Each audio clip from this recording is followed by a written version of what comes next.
राधे राधे, हरे कृष्णा, श्री हरिदास।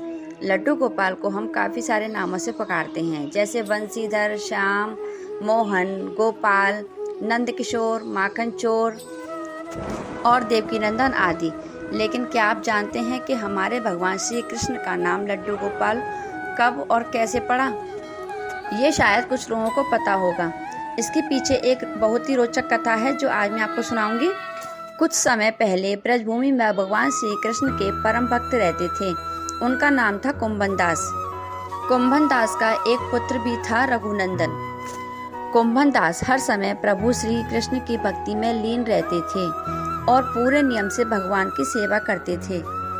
वे उन्हें छोड़कर कहीं नहीं जाते थे ताकि उनकी सेवा में कोई विघ्न ना हो।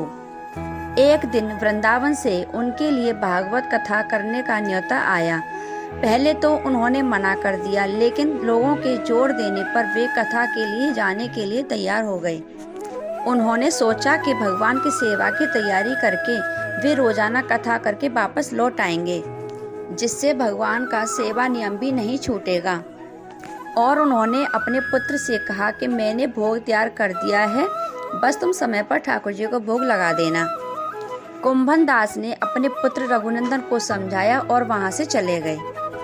रघुनंदन ने भोजन की थाली ठाकुर जी के सामने रखी और सरल मन से आग्रह किया कि ठाकुर जी आओ और भोग लगाओ, ठाकुर जी आओ भोग लगाओ। उसके बाल मन में यह छवि थी कि वे आकर अपने हाथों से भोजन करेंगे जैसे हम सभी करते हैं। उसने बार बार ठाकुर जी से आग्रह किया, लेकिन भोजन तो वैसे का वैसा ही रखा रहा। अब रघुनंदन उदास हो गया और रोते हुए पुकारने लगा कि ठाकुर जी आओ भोग लगाओ। उसकी याचना सुनकर ठाकुर जी ने एक बालक का रूप लिया और भोजन करने बैठ गए। यह दृश्य देख रघुनंदन भी बहुत प्रसन्न हो गया। रात को जब कुंभन दास जी लौटकर आए तो उन्होंने पूछा कि बेटा, तुमने ठाकुर जी को भोग लगाया था? रघुनंदन ने कहा, हाँ लगाया था। और जब उन्होंने प्रसाद मांगा तो रघुनंदन बोला कि उन्होंने सारा भोजन खा लिया। उन्होंने सोचा कि बच्चे को भूख लगी होगी तो सारा भोजन उसने ही खा लिया होगा। अब तो ये रोज का नियम हो गया कि कुंभन दास जी भोजन की थाली लगाकर जाते और रघुनंदन ठाकुर जी को भोग लगाते। और जब वे लौटकर प्रसाद मांगते तो एक ही जवाब मिलता कि ठाकुर जी ने सारा भोजन खा लिया। कुंभन दास जी को अब लगने लगा कि पुत्र झूठ बोलने लगा है। कुंभन दास जी ने एक दिन लड्डू बनाकर थाली में सजा दिए और छिपकर देखने लगे कि बच्चा क्या करता है। रघुनंदन ने रोज की तरह ठाकुर जी को पुकारा तो ठाकुर जी आए और बालक के रूप में प्रकट होकर लड्डू खाने लगे।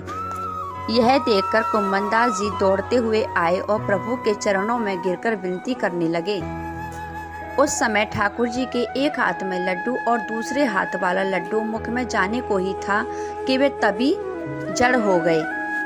और तभी से भगवान कृष्ण के इसी रूप की पूजा की जाती है और इसी कारण से वो लड्डू गोपाल कहलाए। और वे लड्डू गोपाल के नाम से पूरे जगत में विख्यात हुए।